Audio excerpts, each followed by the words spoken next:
Hi. Hi, good afternoon. I'm Emily Doman. Okay. Black art, Black American art, African American art, African diasporic art. Familiar to most, these terms have become standard convention for the categorization of artwork by Black American artists. Used in museum spaces, galleries, and in academic discourse, these categories have been beneficial in part, helping to ameliorate gaps in the national art historical narrative.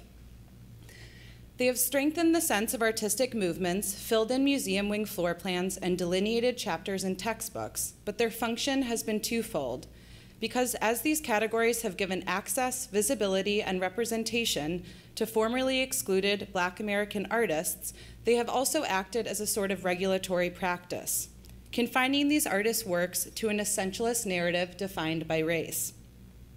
These narratives have often been separate from, not entangled with, and not relational to other art historical narratives that they have always already been imbricated in. The visual manifestation of this twofold process can be seen in various cultural locations, but especially in museum spaces within the exhibiting practices of Black American group shows, which fits under the larger umbrella of the ethnically specific exhibition. Ethnically specific exhibitions group together artists based on racial or ethnic sameness and have been an increasingly popular exhibition type for American art museum programming over the last several decades. This exhibition type's growing presence can reflect the reality of a more diverse national population and perhaps the possibility of a multicultural understanding of national identity. Although in recent years this exhibition type has undergone scrutiny, the cultural climate in America illustrates how necessary these shows are and that there is still such a grave underrepresentation of non-white American artistic production displayed in the art museum presently. So, if these shows must continue to exist, then how might the format of their exhibition framework function to avoid creating separate and essentializing narratives of the artists and works they display? One example that can begin to explore this question is the contemporary exhibition 30 Americans. 30 Americans is a Black American group show that was collected and displayed in 2008 by the Rebel Family Collection at Miami's Art Basel. It was then reorganized, curated, and mounted in the fall of 2011 for the Corcoran Gallery of Art in Washington, D.C. The focus of this presentation will be of the Corcoran's execution of 30 Americans, which displayed 76 out of the original 211 artworks and included the mediums of sculpture, installation, painting, video, photography, and more. The Rebels and the Corcoran, by choice of title, align with the formation of a counter-narrative in Black American exhibition history, decidedly choosing to frame their collection by nationality rather than race. This strategic move by the Rebels is one of the first elements of the exhibition framework a museum visitor approaches when visiting 30 Americans at the Corcoran. It appears in the introductory didactic label for the show and reads as follows. As the show evolved, we decided to call it 30 Americans. Americans rather than African Americans or Black Americans, because nationality is a statement of fact, while racial identity is a question each artist answers in his or her own way or not at all. This statement reflects that although the exhibition's artwork is by Black American artists, the content of their work is not inextricably linked to their racial identity. Here, the wall text is an initial disclaimer and a formative element to the exhibition framework, as it acknowledges the historical underpinnings that have essentialized Black American artistic production to limiting narratives of race. But it also importantly suggests for the visitor that the 30 Americans exhibition is part of the larger American art historical narrative, not solely a Black American art historical narrative. Here, the Rebels and the Corcoran aim to disrupt the conventional exhibiting strategies that have restricted Black American artistic production to its own category, and instead appropriate a museological method that uses an alternative type of sameness for this ethnically specific show framework. This sentiment is echoed throughout the Corcoran's galleries as a visitor makes their way through the exhibition. As they enter each space, they are able to view the works with accompanying didactic labels that use a combination of direct artist quotations and an art historical summation of the artist or piece displayed. These labels use varied vocabulary and historical circumstances to ground the artworks through individual contexts, with special attention to specificity of each artist's practice and process. Although these labels are a resource for expanding the original viewing of the artwork, the way they are configured by the Corcoran in a narrative of historical legacy presents itself as a disjuncture from the original curatorial mission of this show. The narrative of historical legacy is said to organize the exhibition around the idea of Black American artistic community, highlighting relationships between artists across generations. This is enacted in the exhibition's galleries as the Corcoran focuses on a foundational figure, showing how that artist's ideas and formal innovations ripple through the artistic practices of the younger, more contemporary generation. Although this exhibition framing is only vaguely written into the display configuration of the gallery spaces, the narrative that is suggested for the visitor in this curatorial equation creates a fixed relationship between the artists, confining their influences to remain within the small community of those presented in 30 Americans. As a visitor views these Glenn Ligon pieces in the gallery that presents the work of other conceptual artists from the 1980s and 90s, they are geared to make sense of Ligon's individual practice in a relational narrative that privileges time period and generation to artistic practice. Although this narrative is a valid one and suggests a continuity between artists that likely have shared influence and innovation, this narrative also produces an occlusion to artistic influence from outside of each gallery space.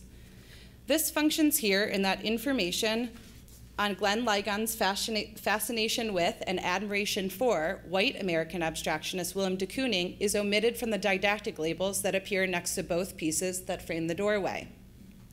Instead, the label focuses only on influences from within Black American art history.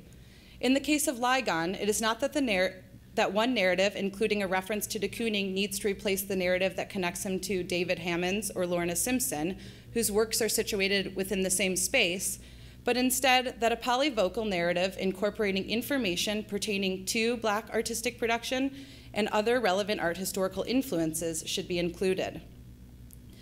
This amplifying of a racialized art historical narrative is seen throughout the exhibition framework in several smaller and more nuanced details, and as it appears, it reveals itself as a disjuncture from the initial curatorial mission of 30 Americans.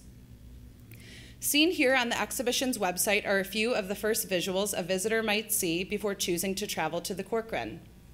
A picture of each artist accompanies their biography and CV on the artist profiles page. If a visitor explores the rest of the Corcoran exhibition web pages, it becomes clear that this visual tactic of display was only utilized for 30 Americans.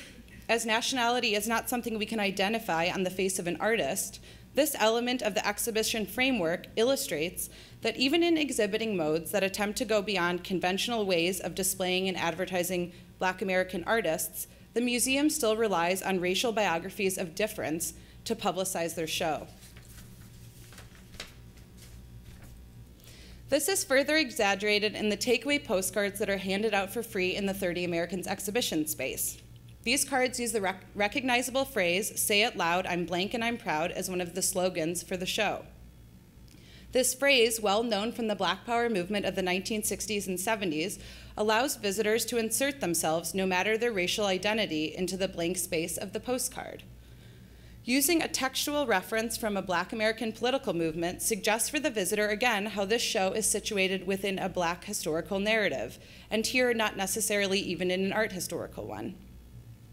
I note these exhibition advertising tactics because as DC has a large Black American community, it is not only beneficial but crucial for the Corcoran to advertise their museum space as inclusive and corrective.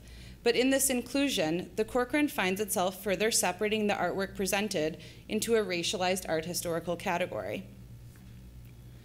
Although these elements of the show might suggest that the Corcoran has disavowed the curatorial intent of the rebels, these elements reflect more that exhibiting practices for Black American artists pose a challenge to institutions, as the conventional way we have been taught to understand their artistic production has not yet been overturned.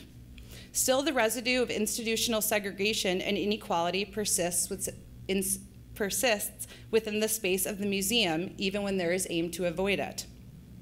So then, if these shows are to continue to be mounted, how might they function differently to paint a new picture of contemporary American art history? One alternative configuration, of which there is the possibility for many, would be to place the work within 30 Americans in a thematic framing. I will focus on 3 works from the installation: Glenn Ligon's Mirror No. 7 on your left of the doorframe, Rodney McMillian's Untitled at center, and Mark Bradford's Whore in the Church House on the right gallery wall.